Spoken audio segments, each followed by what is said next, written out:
Subscribe کریں ہمارے channel کو اور بیل آئیکن کو کلک کریں تاکہ ہماری ہر نئی آنے والی ویڈیوز آپ تک بآسانی پہنچ سکے۔ بسم اللہ الرحمن الرحیم، اور آج کی اس ویڈیو میں ہم انشاءاللہ آسان تجوید کورس کا پارٹ 31 پڑھیں گے۔ آپ لوگ میرے ساتھ روایت کرتے رہیں۔ امید کرتا ہوں کہ اس ویڈیو کے بعد آپ لوگوں کو آسان تجوید کورس کا پارٹ 31 اچھے طریقے سے سمجھ میں آ جائے گا۔ تو آئیے چلتے ہیں اپنی ویڈیو کی طرف۔ مدات کی ادائیگی کی پہچان۔ بسم اللہ الرحمن الرحیم، الحمدللہ رب العالمین والعاقبۃ للمتقین والصلاة والسلام علی سید الانبیاء والمرسلین وعلی آلہ وصحبہ اجمعین وبعد، جس میں قرآن حرف پر مدات کی ادائیگی کے بارے میں گفتگو کی جائے گی انشاءاللہ تعالی۔ حرف کے اوپر ٹیڑھی سی لکیر جس کی شکل آپ کے سامنے ہے اسے مد کہتے ہیں، اور مد کے معنی ہیں کھینچنا، لمبا کرنا، دراز کرنا۔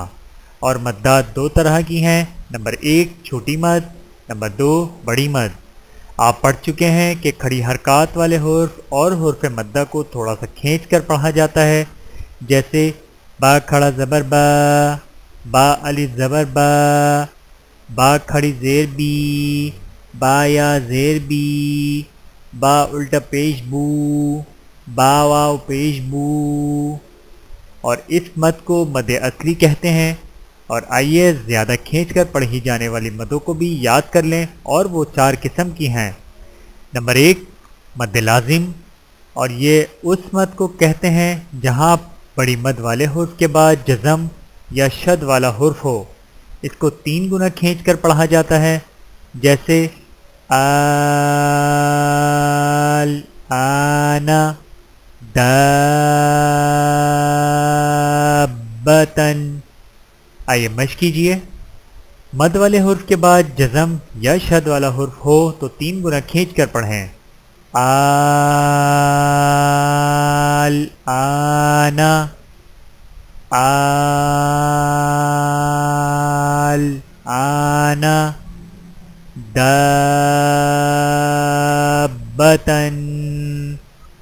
دابتن،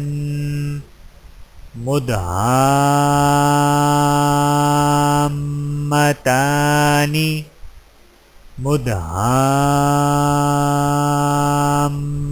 مدھامتانی،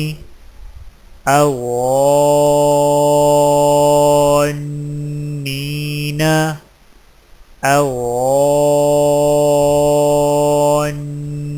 اغنین،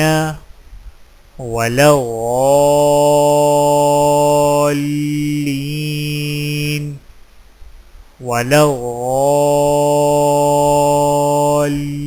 ولغالین۔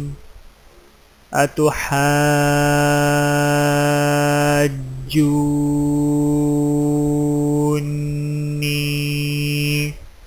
اتحاجونی۔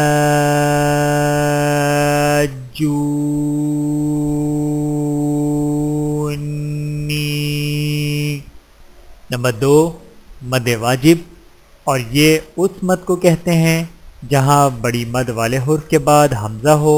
اس کو 2 گنا کھینچ کر پڑھا جاتا ہے، جیسے جاء، شاء۔ آئیے مشق کیجئے۔ نمبر 2 بڑی مد والے حرف کے بعد حمزہ ہو تو 2 گنا کھینچیں۔ عطاءً،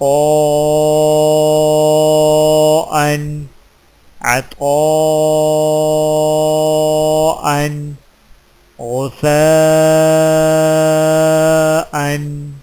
غثاءً، سیء، سیء، یغیء، یغیء، سوء، سوء، قروء، قروء۔ میرے محترم عزیزو، آج کی اس ویڈیو میں اتنا ہی۔ ملتے ہیں اگلی ویڈیو میں پارٹ 32 کے ساتھ۔ تب تک کے لیے اجازت دیجیے، اللہ حافظ۔ ویڈیو دیکھنے کا بہت شکریہ۔ مزید ویڈیوز دیکھنے کے لیے ہمارے چینل کو سبسکرائب کریں۔ اگر ویڈیو پسند آئے تو لائک کریں۔ اچھی بات کو دوسروں تک پہنچانا صدقہ جاریہ ہے۔ جزاکم اللہ خیرن کثیرا۔ اپنا اور اپنے پیاروں کا بہت زیادہ خیال رکھیے گا اور مجھے دعاؤں میں یاد رکھیے گا۔ Take care. اللہ حافظ۔